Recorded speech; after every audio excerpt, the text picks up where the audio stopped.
Luna, അടുത്ത മത്സരം നമുക്ക് FC ഗോവക്കെതിരെയാണ്. അവർ ശക്തരായ ടീമാണ്. അവർക്കെതിരെ നമ്മൾ തോറ്റാൽ എല്ലാം നമുക്ക് നഷ്ടമാണ്. അതുകൊണ്ട് ഇത് നമ്മുടെ അഭിമാന പോരാട്ടമാണ്. തളരാതെ നമ്മൾ വിജയത്തിന് വേണ്ടി പൊരുതണം. ഈ ലീഗിലെ ഓരോ ടീമും ശക്തരാണ്. അടുത്ത നമ്മുടെ മത്സരം FC ഗോവക്കെതിരെയാണ്. കഴിഞ്ഞ മത്സരത്തിൽ നമ്മൾ പരാജയപ്പെട്ടു, ശരിയാണ്. പക്ഷേ ഈ മത്സരത്തിൽ നമ്മുടെ വിധി നിർണ്ണയിക്കാൻ പോകുന്ന മത്സരമാണ്. അതുകൊണ്ട് ഈ ടീമിന് വേണ്ടി, ഈ ആരാധകർക്ക് വേണ്ടി എന്തും ചെയ്യാൻ റെഡിയാണ് ഞാൻ.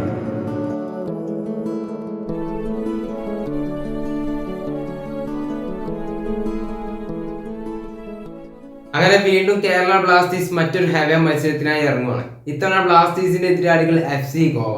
എന്തായാലും ഈ ഒരു വീഡിയോ ഞാൻ കൂടുതലായിട്ട് പറഞ്ഞ് ബോറടിപ്പിക്കുന്നില്ല. എന്തായാലും നമുക്ക് കാര്യത്തിലോട്ട് കടക്കാം. കഴിഞ്ഞ മത്സരത്തിൽ മോഹൻ ബഗാനെതിരെ എതിരില്ലാത്ത 3 ഗോളുകൾക്ക് പരാജയപ്പെട്ടാണ് ബ്ലാസ്റ്റേഴ്സ് ഈ ഒരു മത്സരത്തിനായി തയ്യാറെടുക്കുന്നത്. FC ഗോവ കഴിഞ്ഞ മത്സരത്തിൽ മുംബൈ സിറ്റിക്കെതിരെ 1-3 ഗോളുകൾക്ക് വിജയിച്ചിട്ടാണ് FC ഗോവ ഈ ഒരു മത്സരത്തിനായി തയ്യാറെടുക്കുന്നത്. ഈ ഒരു മത്സരം ഡിഫിക്കലി ഭയങ്കര സ്ട്രോങ് ആയിട്ടുള്ള ഒരു മത്സരം കൂടിയായിരിക്കും. കാരണം FC ഗോവ ഈ ഒരു സമയത്ത് ലീഗ് ടേബിളിൽ 2ാം സ്ഥാനത്താണ് FC ഗോവ നിലനിൽക്കുന്നത്. ബ്ലാസ്റ്റേഴ്സ് അവിടെ ഈ ഒരു സാഹചര്യത്തിൽ 8ാം സ്ഥാനത്താണ് കേരള ബ്ലാസ്റ്റേഴ്സ് ഈ ഒരു സമയം നിലനിൽക്കുന്നത്. എന്തായാലും ബ്ലാസ്റ്റേഴ്സ് ഇനിയൊരു പ്ലേ ഓഫ് ലക്ഷ്യം കാണുന്നുണ്ടെങ്കിൽ ഈ ഒരു 4 മത്സരത്തിലും ബ്ലാസ്റ്റേഴ്സിന് 3 പോയിന്റ് അത്യാവശ്യം തന്നെയാണ്.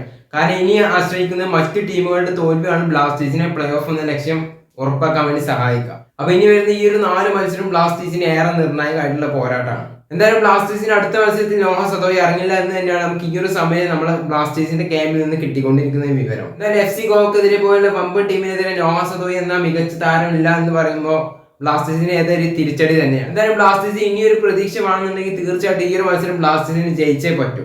കാരണം ഈ ഒരു മത്സരം ജയിക്കാൻ തന്നെ ഡിഫിക്കലി ഭയങ്കര സ്ട്രോങ് ആയിട്ടുള്ള ഒരു സംഭവം കൂടിയാണ്. FC ഗോവക്കെതിരെ കേരള ബ്ലാസ്റ്റേഴ്സ് എങ്ങനെ കളിക്കുന്ന കാര്യം നമുക്ക് കണ്ടു തന്നെ അറിയാം. സോ FC ഗോവ ഒരു അറ്റാക്കിംഗ് ഫുട്ബോൾ കളിക്കുന്ന ഒരു ടീം തന്നെയാണ്. നിരന്തരമായിട്ട് എതിർ ടീമിനെ പ്രഷർ ചെയ്യുന്ന ടീം കൂടിയാണ് FC ഗോവ.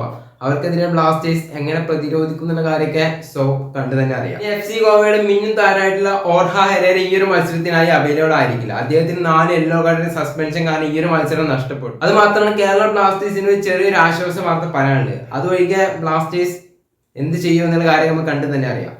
അത്തരത്തിലാണ് ഈ ഒരു വീഡിയോയെ കുറിച്ച് പറയാം. പിന്നെ വികാസ് ഷുംന ഒരു പക്ഷേ അടുത്ത മത്സരത്തിന് ഇറങ്ങാൻ ചാൻസ് നമ്മൾ കാണുന്നുണ്ട്. എന്തായാലും നമുക്ക് കണ്ടു തന്നെ അറിയാം. എന്തായാലും വീഡിയോ ഇഷ്ടപ്പെട്ട ലൈക്ക് ചെയ്യുക, അതുപോലെ ചാനൽ സബ്സ്ക്രൈബ് ചെയ്യുക. നെക്സ്റ്റ് വീഡിയോ ആയിട്ട് കാണുന്നവർക്ക് എല്ലാവർക്കും ഗുഡ് ബൈ.